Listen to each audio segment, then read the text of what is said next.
On July 20th, 1969, Neil Armstrong descended the ladder of the lunar module and planted his boot in the powdery surface of the moon. His words, "That's one small step for man, one giant leap for mankind," echoed across the globe, broadcast live to hundreds of millions. For many, it was the crowning achievement of human ingenuity, the moment when humanity broke free of its cradle and set foot on another world. But for a persistent minority, it was something else entirely. Not a leap for mankind, but a leap of imagination. A carefully constructed illusion filmed on Earth, designed to win the space race and fool the world. More than half a century later, the moon landing hoax theory still grips the minds of millions. It's a story that refuses to fade, morphing and mutating with each new generation. Why does this belief persist, despite mountains of evidence and decades of scientific scrutiny? What are the roots of the hoax theory? What claims does it make? And, most importantly, what does the actual evidence reveal? Let's take a deep dive, peeling back the layers of myth, misunderstanding, and mistrust, to uncover why so many still believe the moon landing was faked, and what the truth really is. The story doesn't begin in 1969, as Armstrong and Aldrin made their historic journey. In fact, when the first grainy images flickered on television screens, the world was united in awe. There were tears of joy, celebrations in the streets, and a collective sense that anything was possible. The moon landing was a symbol of hope, progress, and the triumph of human spirit. But as the years rolled on, shadows began to gather. The seeds of doubt were sown not by scientists or engineers, but by a man named Bill Kaysing. In 1976, 7 years after Apollo 11, he published a book with a provocative title, "We Never Went to the Moon, America's $30 billion Swindle." Kaysing wasn't an astronaut, physicist, or even an aerospace engineer.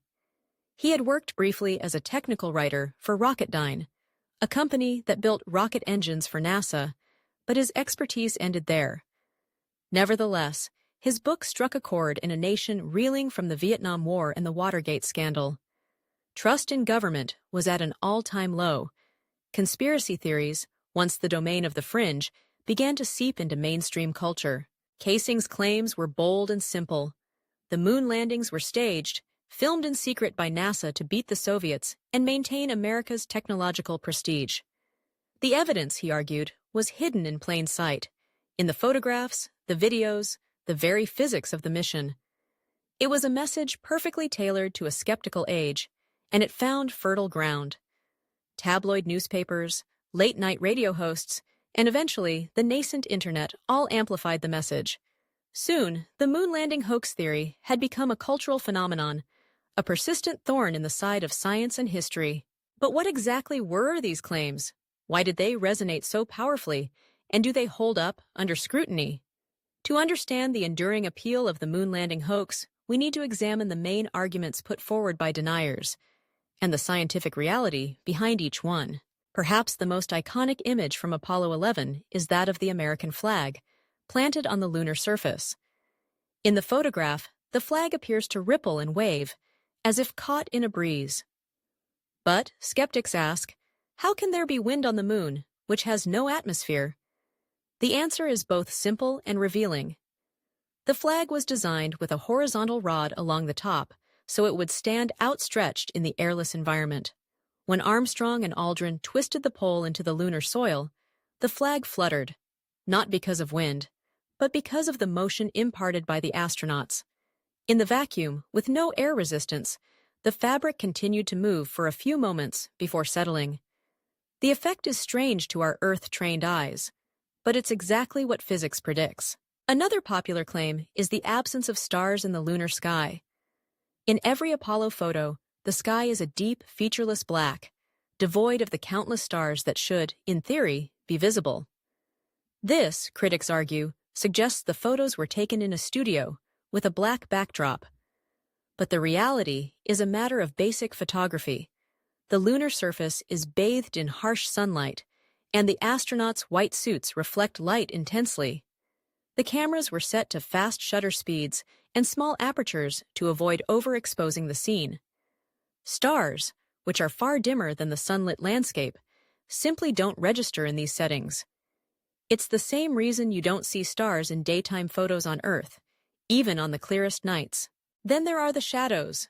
In some Apollo photos, shadows appear to diverge or bend in odd directions, seemingly inconsistent with a single light source like the sun. This, say skeptics, points to multiple studio lights. But the moon's surface is anything but flat. It's riddled with craters, rocks, and uneven terrain, all of which affect the way shadows fall. Wide-angle lenses, commonly used by the astronauts, also cause perspective distortion, making parallel lines appear to converge. What looks like evidence of fakery is, in fact, a natural consequence of lunar topography and camera optics. A more existential question is often raised. If we really went to the moon, why haven't we been back in decades? The last Apollo mission was in 1972, and since then, humans have been confined to low Earth orbit. Doesn't this suggest that the original landings were impossible to repeat? The answer lies not in technology, but in politics and economics. The Apollo program was a product of the Cold War, fueled by competition with the Soviet Union and massive government spending. Once the political imperative faded, so did the funding and public interest.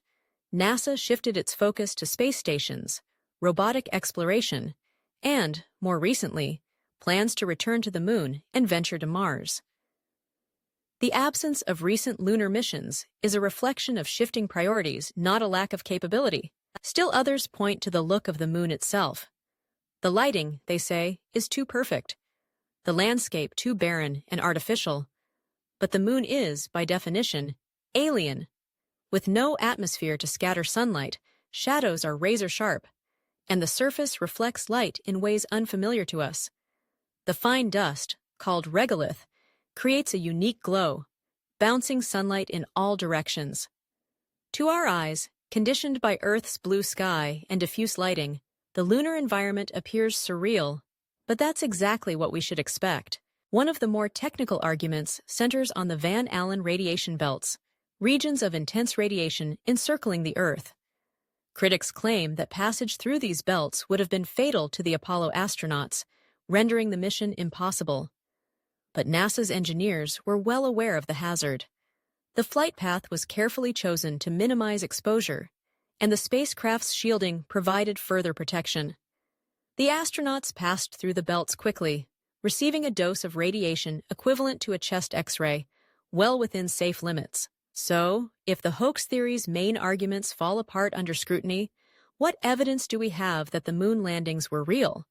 The answer is overwhelming, multi-layered, and international in scope. First, consider the retroreflectors. During the Apollo 11, 14, and 15 missions, astronauts deployed special panels made of small mirrors on the lunar surface. These retroreflectors are designed to bounce laser beams sent from Earth directly back to their source. Even today, observatories around the world regularly fire lasers at the moon and measure the reflected signal, calculating the distance to the moon with astonishing precision. No unmanned mission has ever placed such devices on the moon. The retroreflectors are silent witnesses, still performing their function more than 50 years later. Then there are the moon rocks.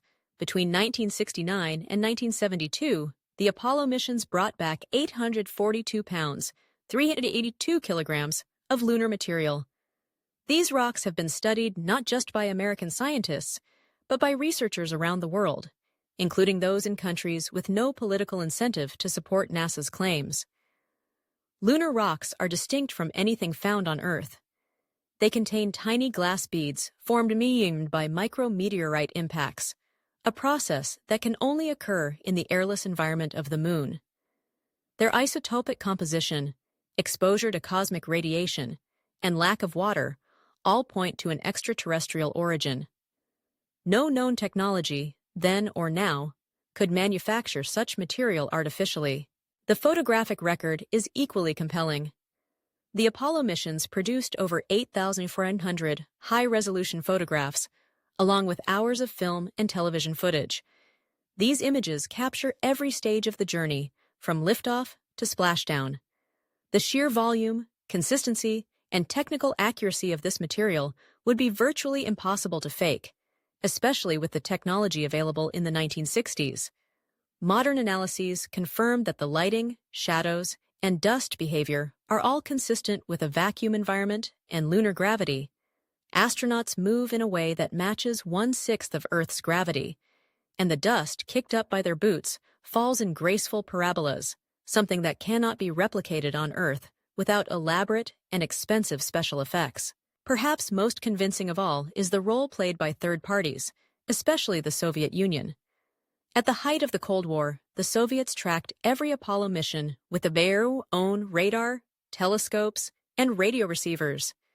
If there had been any hint of deception, the USSR would have seized the opportunity to embarrass the United States on the world stage.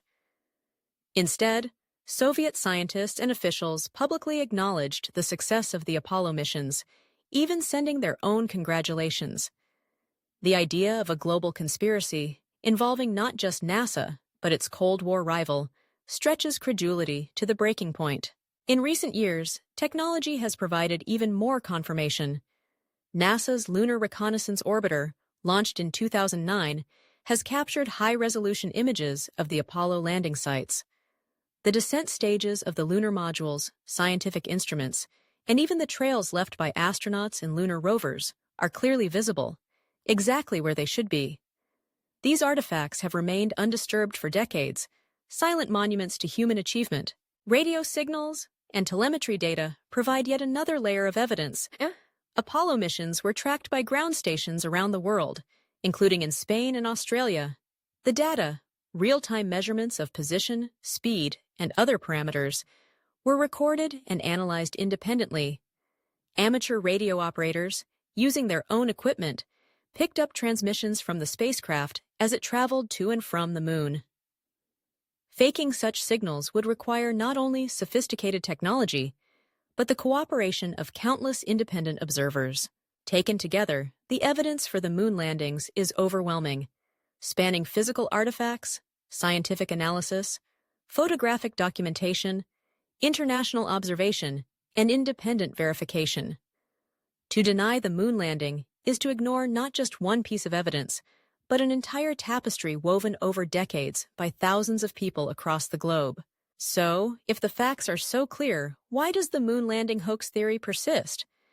The answer lies not in the realm of science, but in the labyrinth of human psychology. Conspiracy theories flourish in times of uncertainty, when trust in institutions is low, and the world feels out of control. They offer simple, satisfying explanations for complex events, transforming confusion into certainty and fear into empowerment. Believing that the moon landing was faked gives some people a sense of control, a feeling that they possess secret knowledge denied to the masses. Once someone adopts a conspiracy theory, confirmation bias takes hold.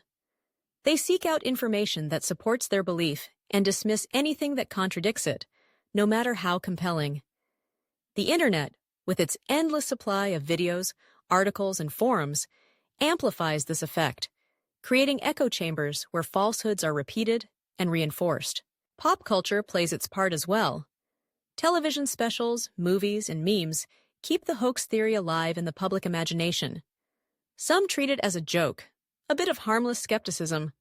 Others fall down the rabbit hole, convinced that they are uncovering a hidden truth. But popularity is not the same as validity. The persistence of the moon landing hoax theory says more about human nature than about history or science. It reflects our deep-seated need for certainty, our suspicion of authority, and our fascination with the unknown. The reality is that the moon landing was one of humanity's greatest achievements. It was the culmination of years of effort by hundreds of thousands of people, scientists, engineers, technicians, and astronauts working together to do something that had never been done before. It required courage, ingenuity, and sacrifice. To deny it is to diminish not just the astronauts who walked on the moon, but everyone who made their journey possible. And the story isn't over.